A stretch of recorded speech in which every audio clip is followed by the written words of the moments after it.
My demons, welcome to yet another edition of Reapers Underground on a Thursday night. What the hell are we doing? The snow is out there. I don't know about you, but I got fucking trapped here in Nebraska up to 9 inches.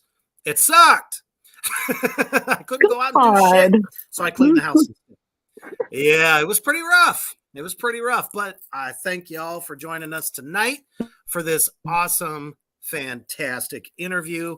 We have the great Angel Bradford with us, famous for so many great indie horror films. So glad to have you, Kyler. What's up, man? How you doing? See, didn't even get flashed by Danzig today. Already a good night. No, you're not late. You're not late at all. Yeah, we're so pleased to have you here. Oh no, he got it anyway. Lazy Danzig nipple. That's what he got. We tend to do this to Kyler every show. So I guess he just had to get flashed. So, but awesome. Yep. And we're going to kind of delve into your career a bit because everybody is talking about you. The buzz is awesome, which is just amazing. I think indie filmmaking as a whole, especially the horror genre, is really starting to get noticed a bit more these days. Because of some other successes and stuff. And we'll get to that. So we're pleased to have you. Real quick, though, we're going to take a quick commercial break to our sponsor over at Villain Arts Tattoos. Check it out.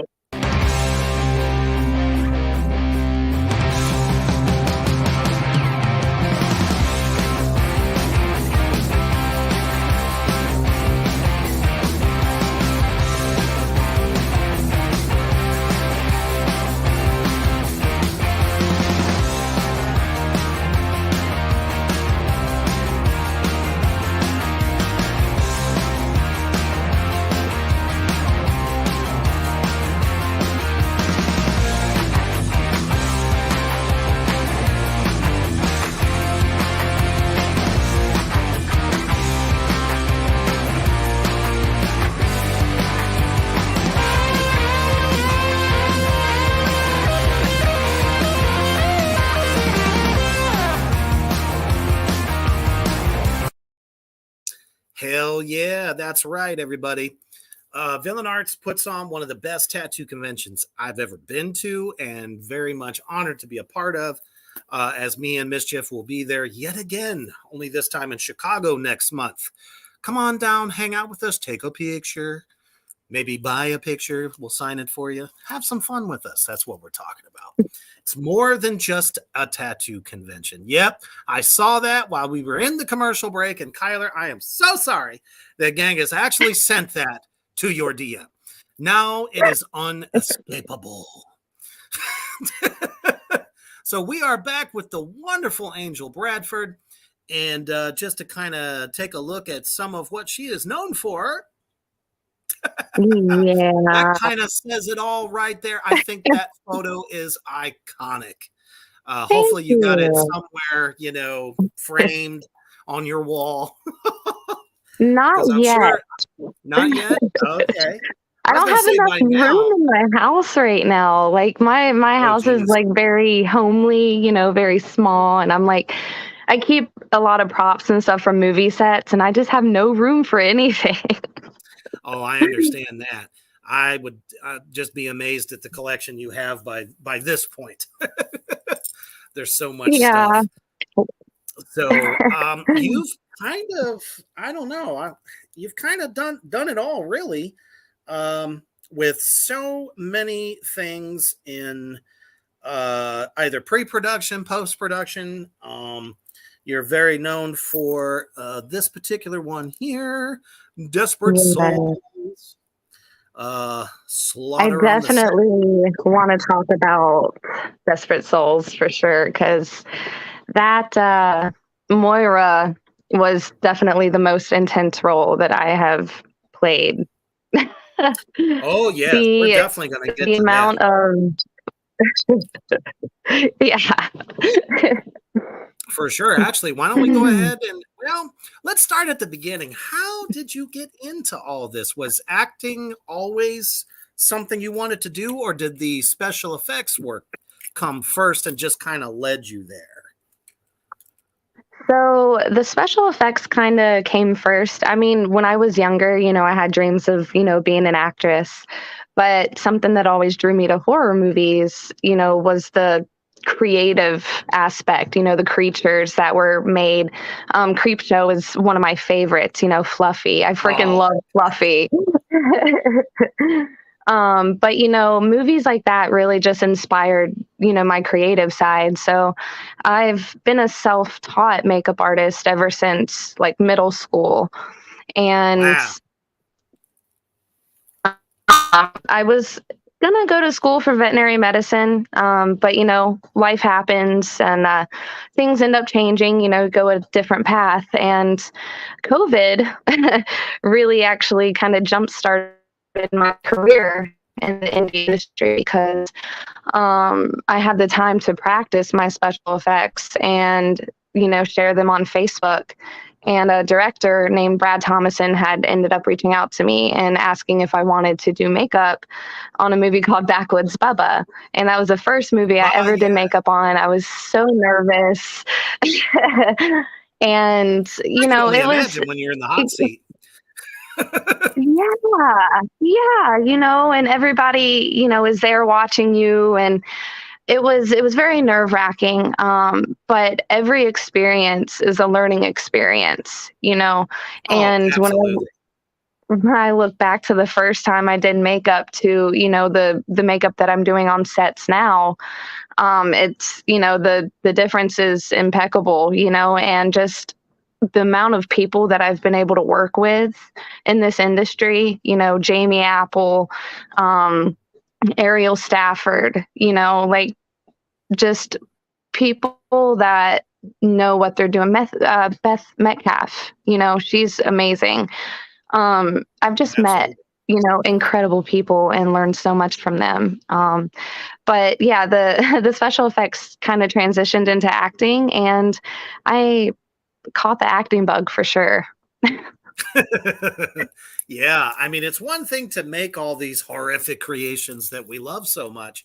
Good blood splatter here, a limb falling off, or some kind of like monster outfit, demonic kind of stuff. Mm. That's a lot of fun, but it's also a lot of fun to actually play the character at the same time. Have you Yeah. actually played like any roles that you created the effects for?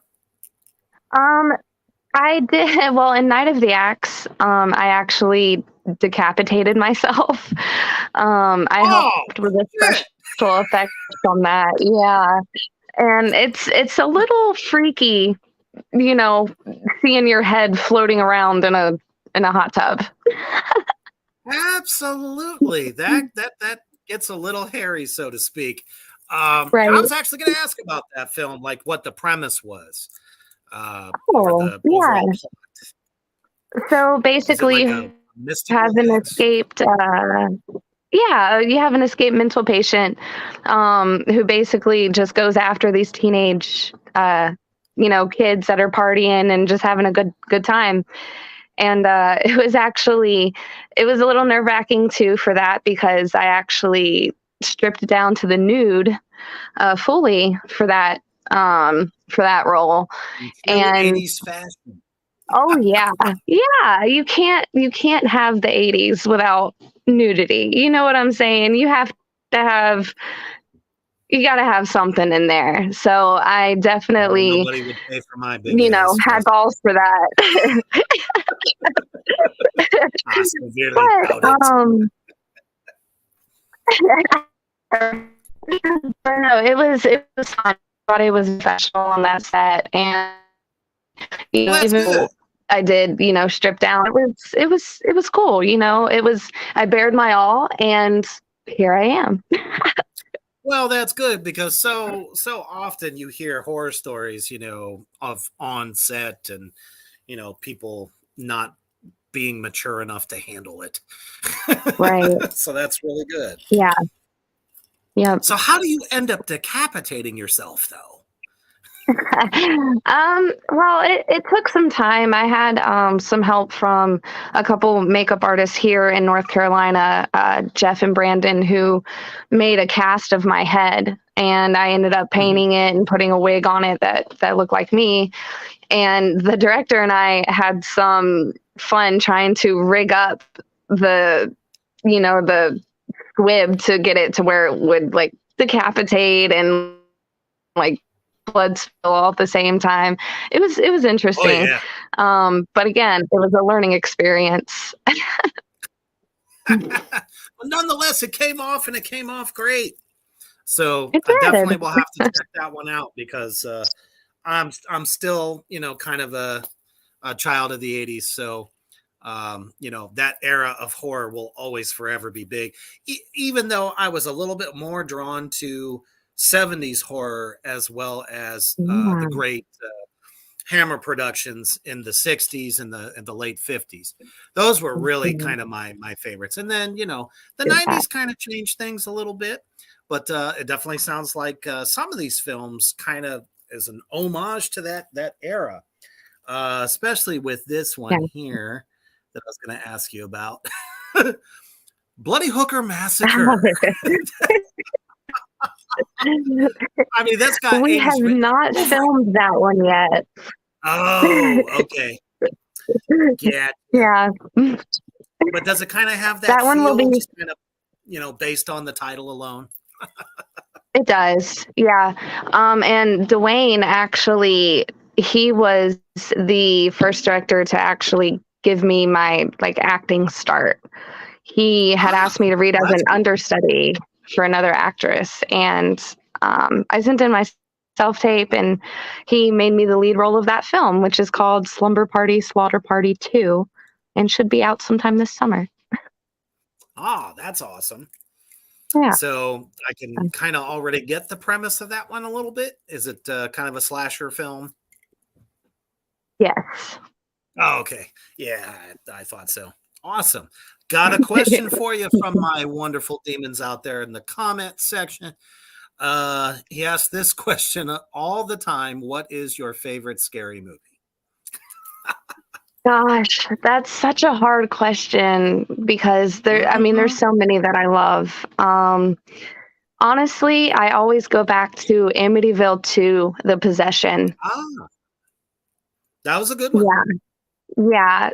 Something about, I mean, just the way that the camera, follows, for like the point of view and like just the underlying tones of just evil and the special effects too. Like there's that one scene where, his stomach is like being pressed in and then when he's like falling apart. Gosh, yeah, that sticks out to me. Pretty hardcore, and definitely from the best era of that franchise, in my opinion. Because I think you're talking about the second one that followed the first one in the '80s. Yeah. Yeah, okay, Yeah, yep. or late '70s, one of the two. It's in there Yeah. somewhere. Yeah. Trying to remember the Yeah. damn the lead actor's name. I think it was James Brolin or something like that. Yeah, those ones really got me, all the way down to just the red peering light shining through the brick in the basement and all that stuff. And it's a little bit Yes. more real, I and also have to, especially though it's based on a real house. So yeah. I see TikToks all the time, like people just like going by the house and, taking videos and stuff of it. But I also have to give an honorable mention to Dead Alive. That's probably got to be my second favorite. ah, okay. Yeah. I'm I a think huge I've Peter seen Jackson that. fan, so Who is it? Sorry. Peter Jackson, who did Brain Dead, Dead Gotcha. Alive. Yeah. Awesome. And then, of course, we get a question from Nicholas Hickox. Favorite music artist? Gosh, I these know it's like the are two hard questions. areas of artistry that are the hardest to ever put into words. I listen to a lot of rock music. I'm a really big fan of Boston Manor, Architects, Killswitch Engage, Kill Mastodon. switch. Um, yeah, I'm a huge concert goer, and my Nice. boyfriend and I went to a festival last year, and we got to see Killswitch Engage, and we got the set list from them. I physically Oh, cried. that's cool. I did. Ah, there ain't nothing wrong with that. Yeah, it Oh, was Genghis, an awesome moment.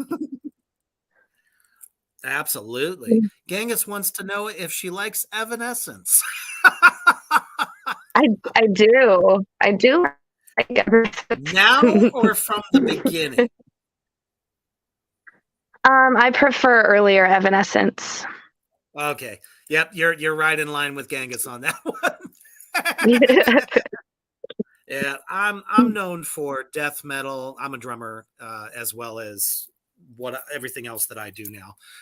But always been a drummer, so for me, it's always been death metal, doom metal, just about any type of metal. Period. So, but I could still get down with that as well. So, I You always have know, to say that first record was probably their best record.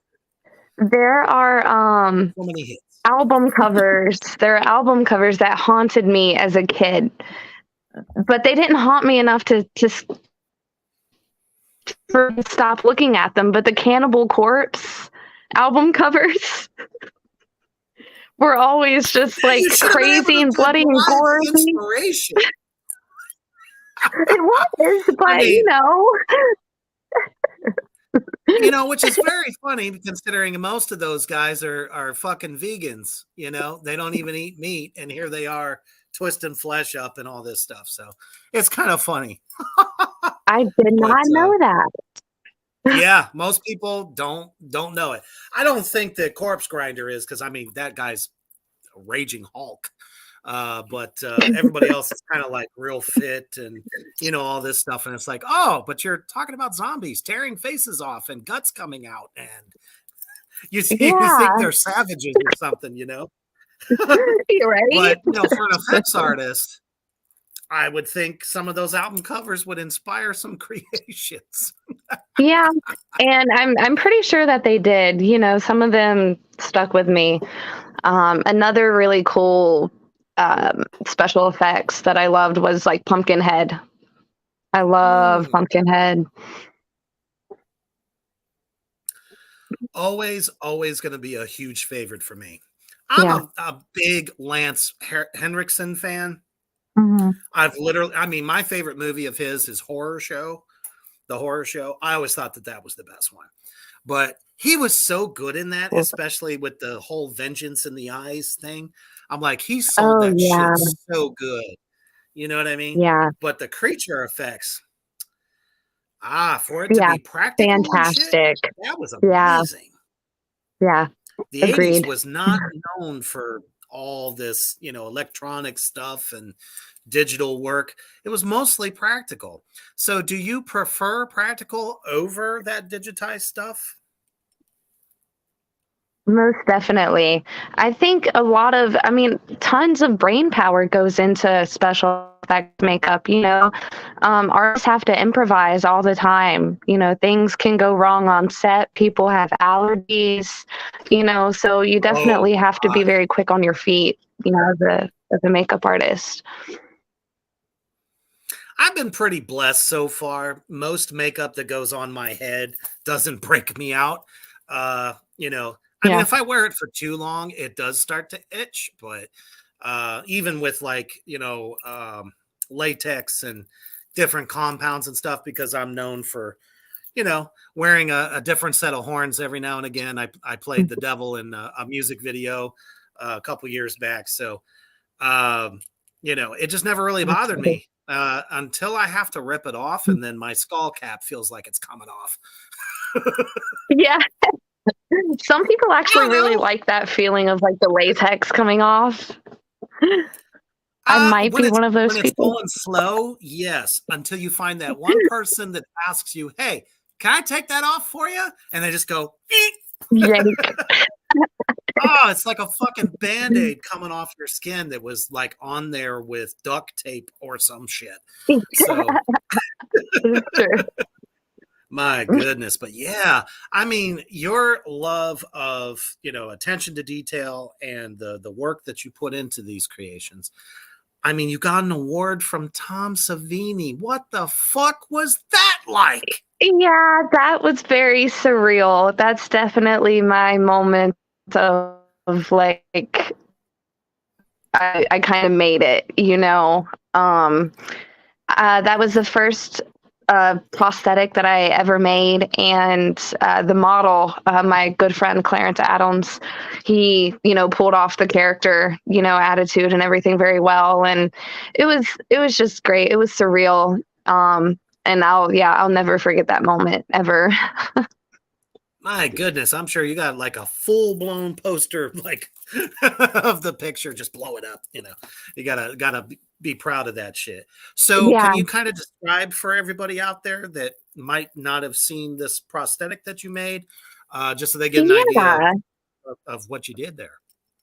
So basically, Clarence kind of came up with the idea. We collaborated on a sort of military personnel who had gotten infected with an alien virus.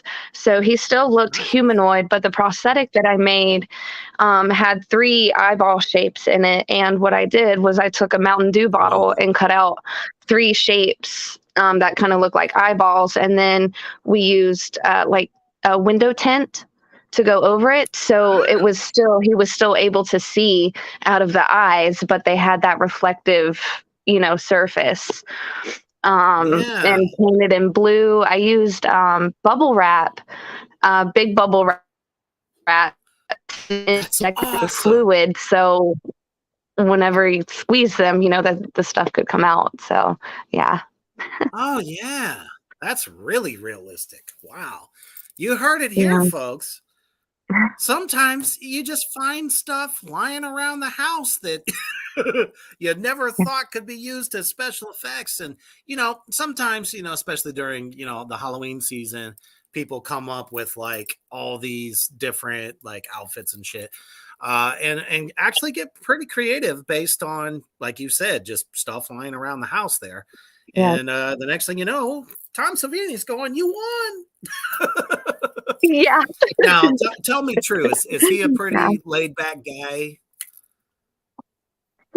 Yeah. Any interactions that I had with him, were great. He was, complaining about flights and, stuff, but I understand, like, the airports suck. Goodness. Airports suck. So, I don't blame him at all for, being upset with, flights and whatnot.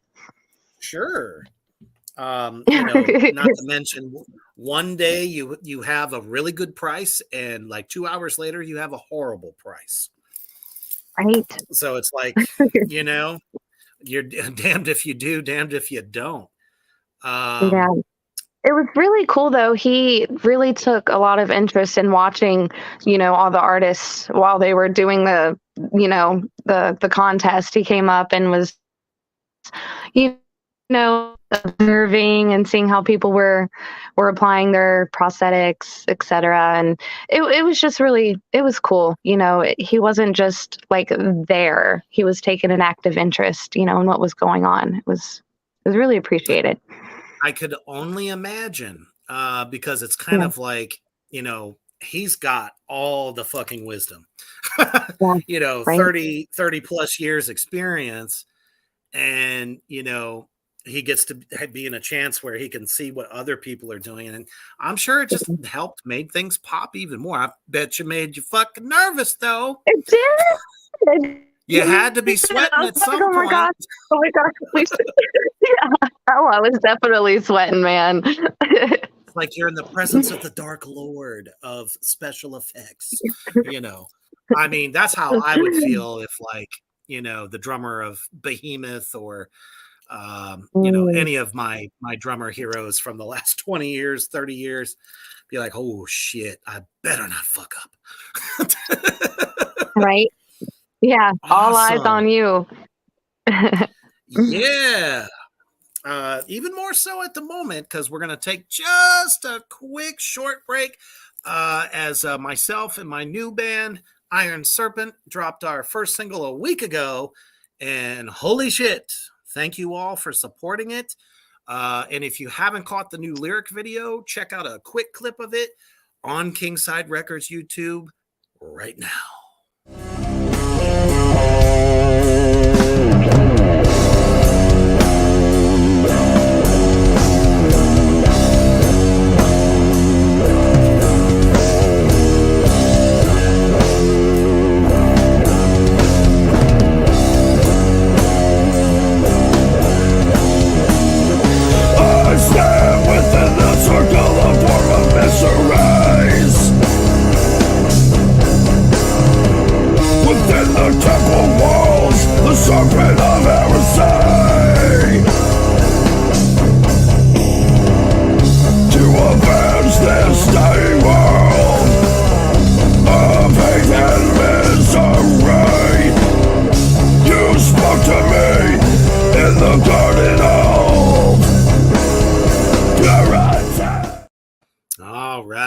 So yeah, if you haven't checked it out and you are a Black and Doomed lover, sludge metal lover, or even stoner metal, this one is right up your alley. So Kingside Records YouTube channel right now. We appreciate that support.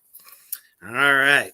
I'm sure that was probably a little heavier than what you're used to listening to. No, that was fine. I'm over here jamming to it. Yeah, people always expect it to be super fast, and it's like, this is Doom. Doom's a little slower. I mean, it has some, up tempos here and there, but nah, it's meant to just take you to another world. And the subject of that song, I always thought would make an excellent horror film.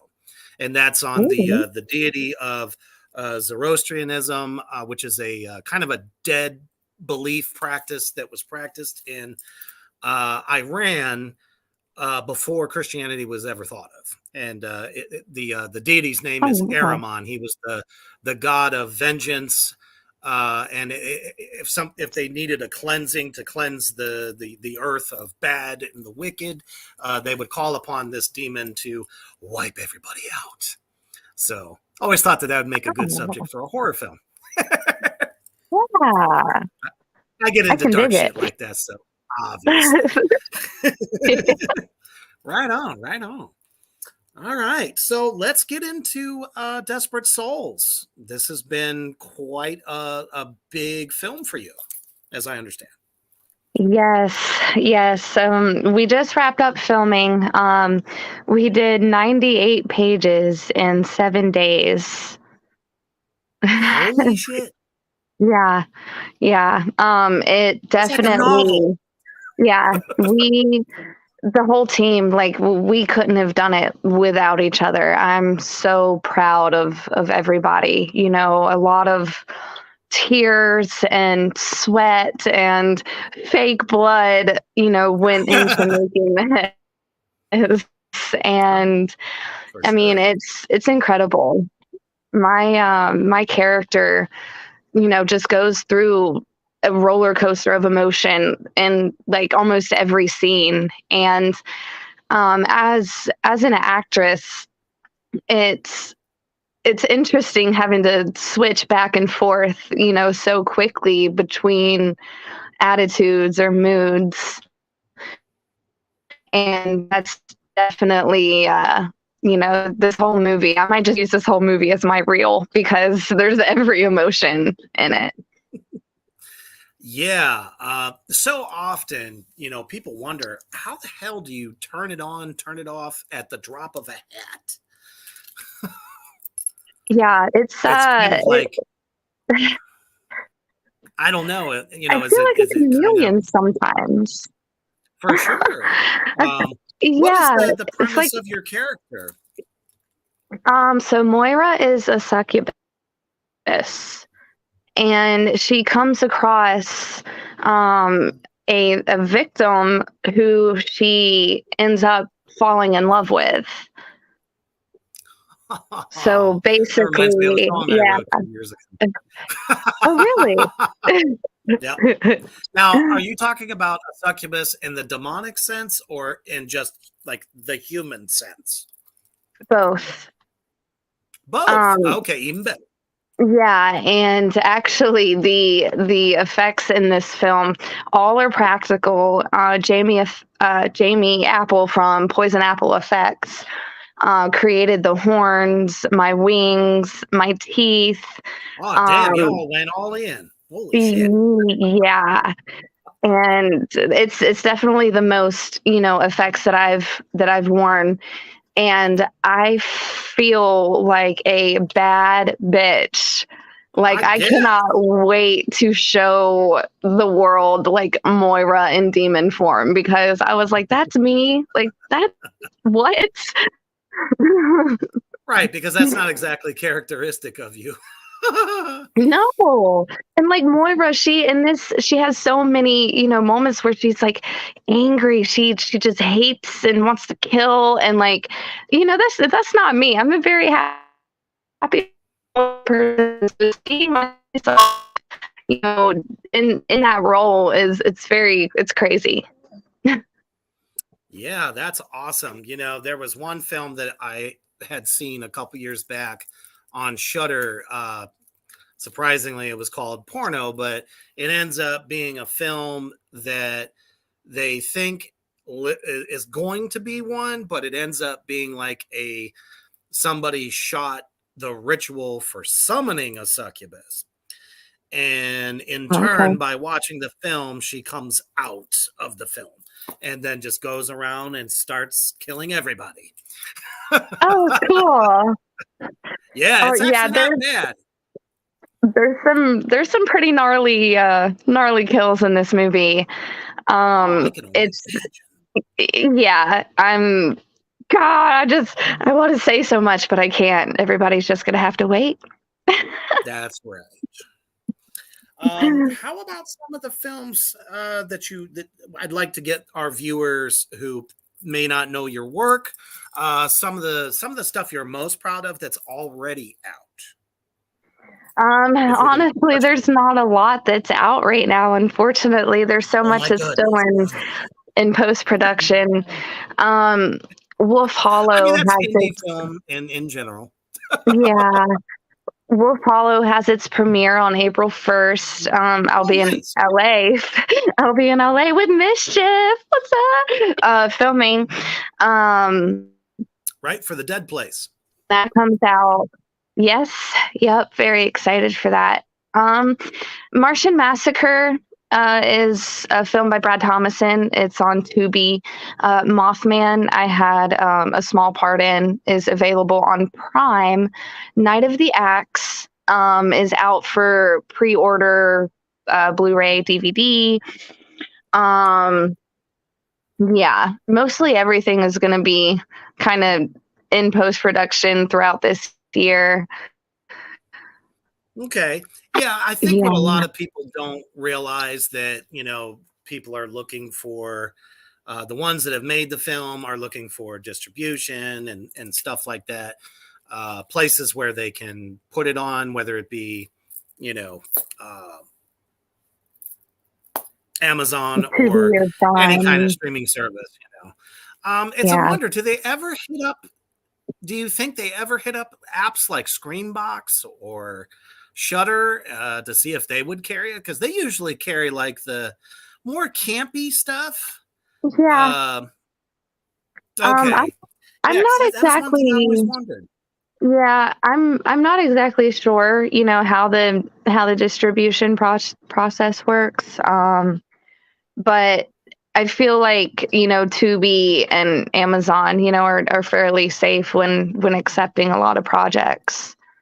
Gotcha. Yeah, Yeah. because they're always trying to keep it fresh and appeal to everyone, instead of paying for those sites, Shutter, Screenbox, what have you, that have stuff, and it's not bad. I mean, I don't know anybody who doesn't have Tubi, so there's a lot of hidden Yeah. gems in there. I found some myself. Yeah, I agree. Yeah, there's some pretty good stuff on there. I think people always shy away from it when they see certain titles and stuff. It's like, doesn't it just make you kind of curious? Right? Yeah, don't you want to see what else is on? Right. It's like the other apps are still playing the same tired shit you've seen 1,000 million times. Try something new. That's how I found Bubba the redneck werewolf. Oh, cool. That sounds so neat. Wolf Cop. As I understand it, they're even going to reboot Wolf Cop. That's how fucking awesome that was. Wow, that's cool. And these are all indie films, people. Check them the fuck out. Yeah. Seriously. Yeah. So a lot of heart and soul goes into making indie films. It's a complete, total team effort. Yeah, absolutely. I'm definitely looking for roles that are obviously villain, monster, slasher, serial killer. I can even do it, in makeup, out of makeup. Either way, I'm scary. At least I think so. And I have a really dark sense of humor, so I think I could pull it off. So I'm always trolling, looking. One of these days, we'll give it a shot. But super cool. So I don't know, out of those 28 that you got in the barrel there, which ones are you most excited about coming out besides Desperate Souls? Oh man, yeah, that's a good question. Slaughter on the Set. Yeah. Slaughter on the Set was definitely I was actually very intrigued by that one. Yeah. Filming was in Maine, and I play the lead character of Olivia. Right on. Yeah, and I had an amazing time on that set, except for how cold it was. So I normally just get cold anyway. Like, I'm just always cold. But I was a freaking popsicle constantly in Maine. But we were filming at this really cool mill, and the caretakers there were telling us about all these people that had passed away in the mill, and there was a really big creek on the outside of the mill where 100 people had died in the past 50 years, and it was cool. And honestly, I felt like I wasn't alone in there. You know what I'm saying? Even though there were tons of people in there, but it was just a different kind of energy that you could feel, being in the building. Yeah. I was going to say, specters were probably literally everywhere. Yeah. You ever had anything sort of, supernatural kind of happen on set? Actually, yeah, kind of. For filming Demon Hunter, Time to Kill, which was another awesome filming experience. That movie is actually premiering in Ireland in October of this year. Holy shit. Yeah. Are you gonna go? I'm gonna hopefully try to go. Yeah. That would be awesome. Yeah, I mean, hell of a place to debut it, but shit. If you can get there, get there. My goodness. I feel so bad because I can't remember the name of the place that we were filming. It was it used to be a tuberculosis hospital in Kentucky. Oh, wow. Yeah, but I definitely saw some shadows there, and a couple of the cast members had seen there were toy balls kind of around Oh, the place. Yeah, and up where the radio tower that's was, not spooky. right? Up where the radio tower was, they saw like the balls moving like in a circle. I was like, oh, I'm gonna stay away from that area. Yeah, for sure. That's awesome. So Yeah, it definitely seems like COVID, I've been saying it and everybody looks at me like I'm fucking weird or whatever. That year, 2020, for artists of every kind, whether it be music or just overall, painters, people that do sculpturing, stuff like that. And obviously, for film actors and stuff, and special effects people like yourself, that was a time to really get your game on yeah, because yeah, you didn't have that ability to go and meet people and show people your stuff. You had to do it online and you had to like grab people's attention. That was yeah, like, for I'd say just about everybody in the underground as far as art's concerned, kind of, stepping out of a comfort zone.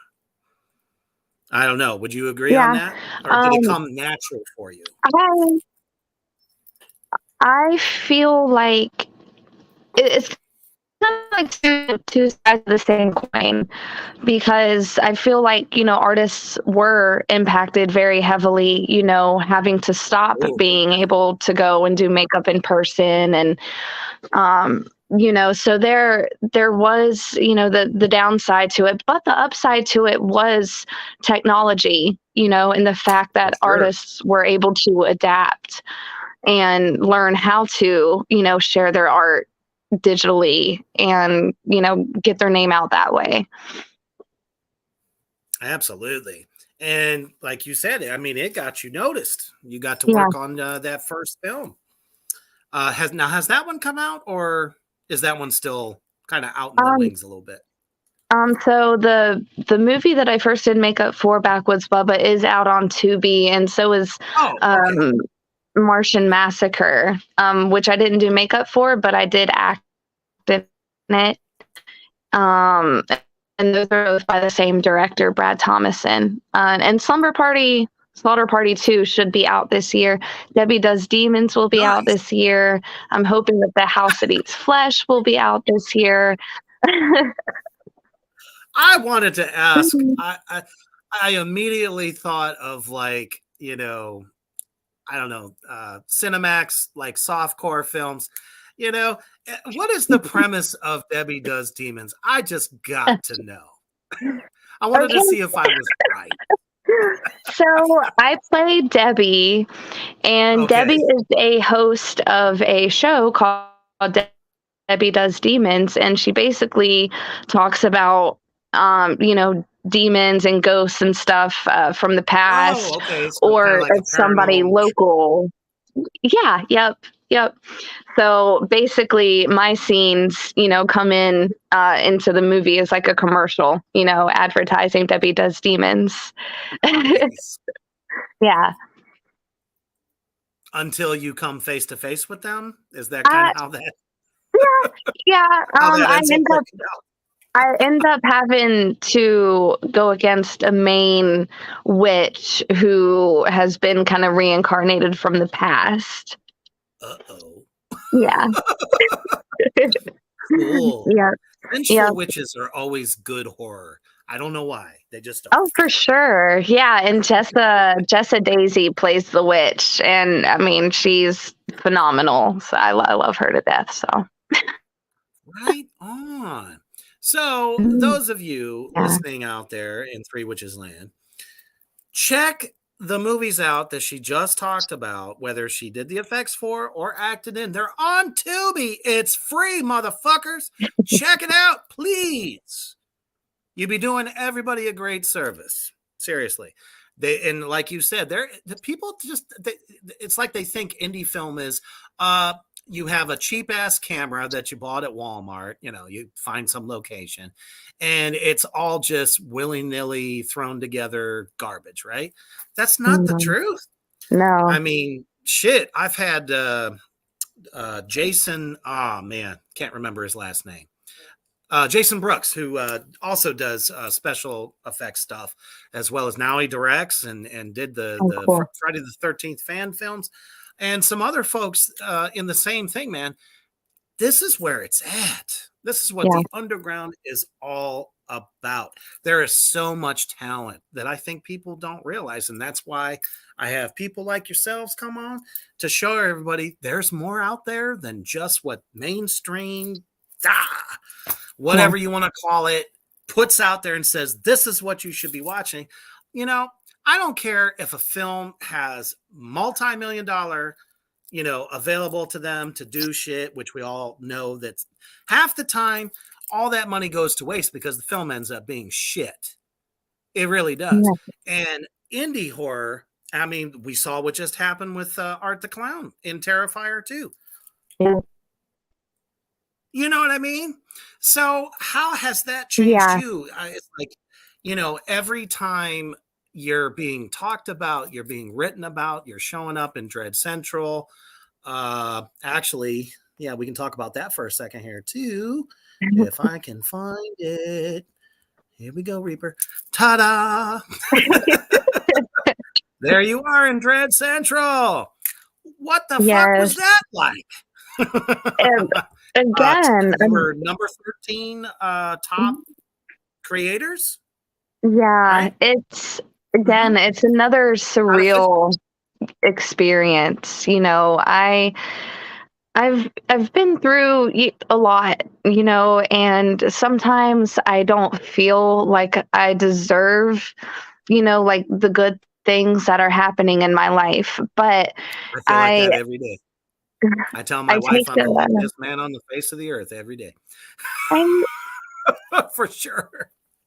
I do. She'll tell you. I take a couple steps back and I realize I'm like, everything happens for a reason, Absolutely. and I always, I know what I want in life, and I always put myself out there, and I'm going to give my all. I'm going to give 200% whatever I'm on.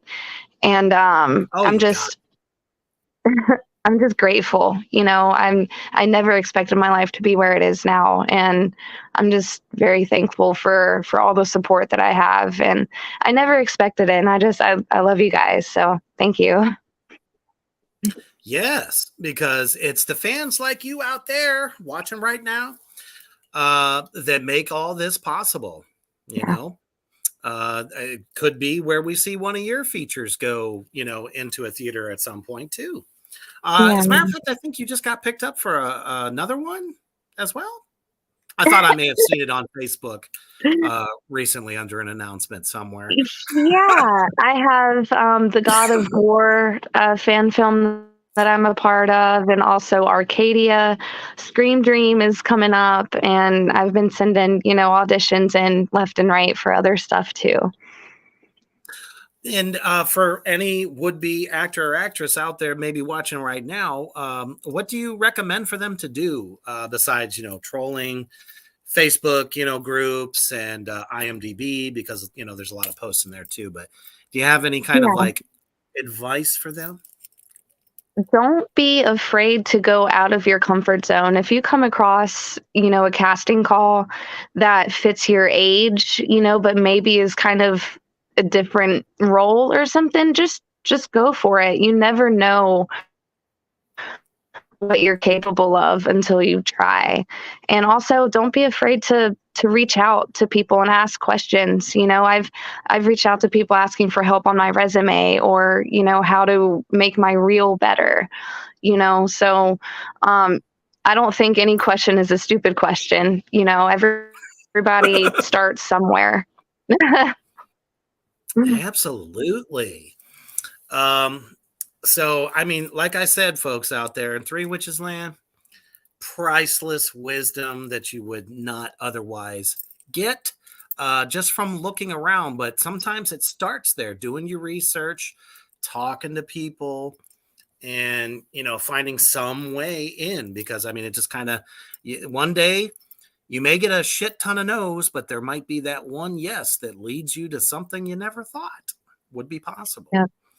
So real quick, we're going to take one last break before the final section of this interview and check out the bands and artists at Reapers Underground Productions. Check it out.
Man, that's right. If you are an undiscovered band and you need some management to handle all of your promo stuff, booking, and just about anything else, get at me, man.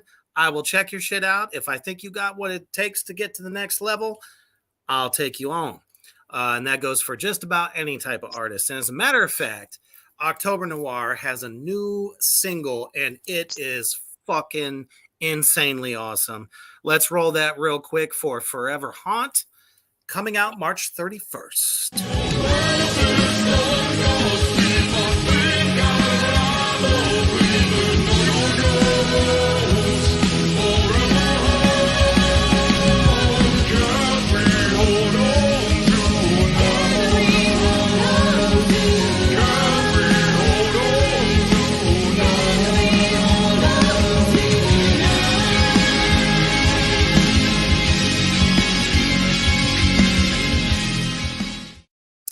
Absolutely gives me the chills. Any typo negative fan out there, this is the band for you. I knew you probably picked up on that flavor. This band, and I had them on, I think we had them on about 3 months ago, Genghis, if I'm correct, something like that. And this man is like the spitting, not necessarily image. I mean, he does have a little bit of the look, but it's not totally correct. You know, he doesn't exactly look like Peter Steele, but he sounds like him. His vocals are fucking amazing. The album is called Letters to Existence. And on this track, he's got a special guest vocalist on there where he does I forget what you call it, like a collab, you know, with another vocalist, female vocalist. I can't remember her name. I'm so sorry. Anyhow, so check it out, March 31st. I have moments like that all the time, people. All righty. So I would ask, and this is what I always ask. So if you had to pick 5 horror films that influenced you the most, and I'm sure, obviously, one of them being the Amityville. What would those be? Amityville 2, Hellraiser, Creep Yes, Show, absolutely. Dead Alive. The cake, and the. My goodness. What was that? What Um, last one? Dead Alive, and the Gotcha. other one. Honestly, I would have to say the remake of The Hills Have Eyes. Okay, super fucking intense. Yeah, If that. not more intense than the 70s version. And I thought Yeah, that shit was over the top. yeah. I actually saw that in the theater with my dad, and I Oh, wow. screamed out loud in the theater. Yeah, that's definitely it's up there because it holds that memory for me.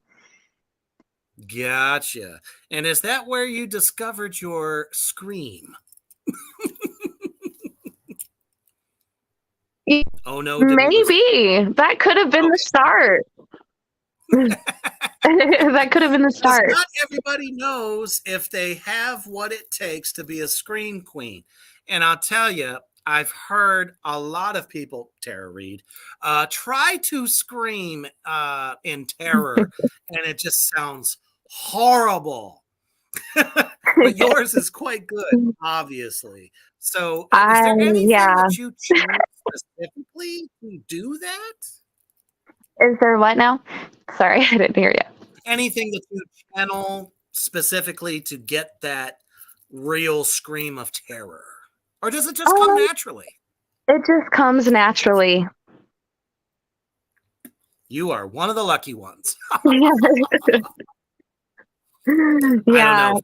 For me, you know, in when I'm trying to bring intensity or really trying to, you know, think or portray my anger and focus it out, like there's no hope for you, you are dead.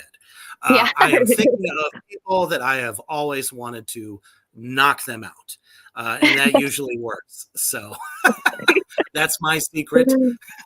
Hey. I And won't if I'm tell doing anybody. something like diabolical, it'll be like the Joker. There's Oh, cool. no Yeah. better madman, in my opinion, than the Joker and Hannibal Lecter, all rolled into one. Oh yeah. Yeah. No, I can definitely see that. Awesome. Well, it has been an absolute pleasure having you here. Thank you to everybody out there in the comment section. Share the fucking shit out of this anywhere and everywhere. You can catch it on YouTube as well as on Reaper's Underground, 3 Witches Entertainment. It'll always be there, so you can go back and watch it as many times as you like.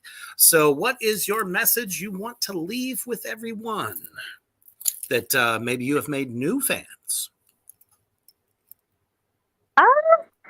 I don't know. Just thank you guys for, the support. Stay strong, stay healthy. It's a crazy world out there. Take care of yourself. Absolutely. And it's like I always said, a true artist is one that is always humble, no matter how much success they get. All righty. It has been a pleasure. And make sure you stick around afterwards. But most importantly, as you're trying to stay warm and getting wrapped in your blanket, always stay heavy.